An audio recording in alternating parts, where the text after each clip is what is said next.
안녕하세요. 법무법인 운율입니다. 최근 주식 열풍에 이어 또 다른 열풍이 있는데요. 바로 가상화폐 투자입니다. 가상화폐에서 가장 유명한 것이 비트코인인데요. 비트코인의 가격이 급등하면서 큰 수익을 벌었다는 사람들이 많이 나타나고 있습니다. 이런 가상화폐의 열풍에 힘입어 많은 분들이 가상화폐에 투자하시고 계신 것 같은데요. 그러나 비트코인이 워낙 급등을 하다 보니 이 투자를 하려고 하지만 투자금이 부족한 경우 선뜻 투자하기 어려운 경우가 있는데요. 이런 상황에서 비트코인 말고도 다른 가상화폐에도 투자를 고민하시게 됩니다. 조금만 인터넷을 검색해보면 정말 많은 가상화폐의 종류들이 있다는 것을 아실 수 있는데요. 그 중에서는 이더리움과 같은 비교적 오랫동안 가상화폐로 투자가 이루어진 것도 있지만 새로 등장한 익숙하지 않은 코인들도 눈에 띄실 텐데요. 이렇게 새롭게 등장한 이 가상화폐를 저렴한 가격에 사서 나중에 가격이 올라 차익을 실현하면 좋겠지만 이것이 사기라면 난감할 수밖에 없습니다. 이런 가상화폐 사기는 생각보다 많은데요. 오늘은 운율에서 실제로 다뤘던 사례를 예로 가상화폐 사기 사건에 대해서 알아보도록 하겠습니다.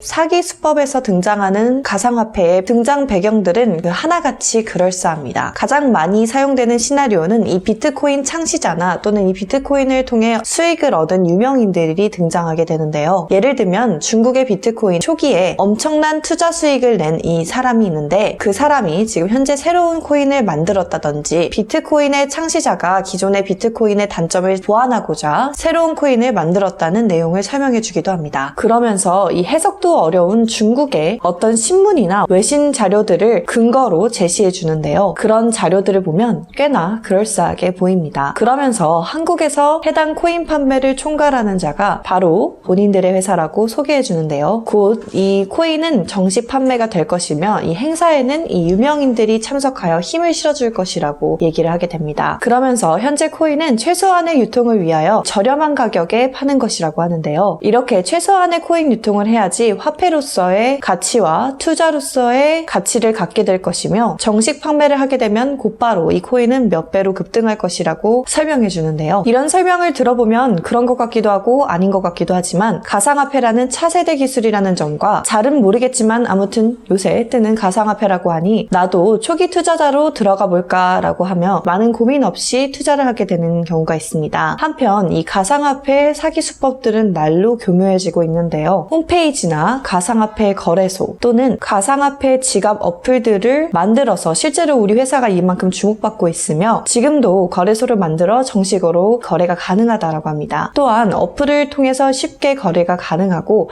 나아가서 결제도 가능하다는 식으로 이렇게 보여주게 되면 더욱 믿음이 갈 수밖에 없습니다. 실제 저희 운율에서 진행한 사건 중에서는 코인 결제가 가능한 음식점, 가맹점까지 이 섭외하는 치밀함을 보였는데요. 알고 보니 해당 음식점은 이 사기꾼의 대표, 부인이 운영한다거나 또는 친척이 운영하는 경우였습니다. 그러니 이 코인으로 실제로 결제를 할 수 있다는 착각을 할 수밖에 없는데요. 이에 속은 이 피해자들은 가상화폐를 구매하면서 사기꾼들과 한 배를 타게 됩니다. 사기꾼들은 여기서 멈추지 않고 더 나아가 이 코인 판매까지 부추기게 되는데요. 코인을 피해자 이름으로 팔게 되면 수익률의 몇 %를 판매자에게 다시 배당해준다고 말을 하기 시작합니다. 그렇게 되면 이게 다단계와 피라미드 형태와 유사하게 되는데요. 투자자들 입장에서는 이렇게 전자적으로 이용이 가능한 것처럼 보이는 가상화폐를 진짜인 것처럼 믿게 되고 자신이 피해자라는 사실을 알게 되는 데까지도 굉장히 오랜 시간이 걸리는데요. 사기꾼들은 이것이 진짜로 보이기 위해서 처음에는 가상화폐 거래 요청이 들어오면 그에 맞게 현금으로 이 전환해서 지급해주기 때문입니다. 그러나 어느 순간부터 이런 거래가 원활하게 이루어지지 않게 되면서 이것이 사기라는 사실이 드러나게 되는데요. 이런 가상화폐 투자 사기는 형사적으로는 사기죄나 유사수신의 혐의에 해당하게 되는데요. 워낙 피해 규모가 크기 때문에 한 번 사건이 터지게 되면 지역사회에 큰 영향을 미치게 됩니다. 따라서 피해자들 역시도 단독으로 행동하기보다는 피해단체를 조직하여 이 피해에 대해서 대응하게 되는데요. 사기꾼들의 주도자들은 한국에 있는 경우도 있지만 해외에서 사기 행각을 벌이는 경우도 많기 때문에 대응 방법이 쉽지 않은데요. 때문에 전문 로펌을 통하여 사기 사기 피해 구제를 받아야 합니다. 혹시 오늘 설명드린 유사한 내용으로 피해를 보고 계신다면 곧바로 전문 변호사를 통하여 상담을 하시고 대응 방법을 논의하시는 것이 좋겠습니다. 그럼 오늘 영상도 유익하셨다면 좋아요와 구독 부탁드립니다.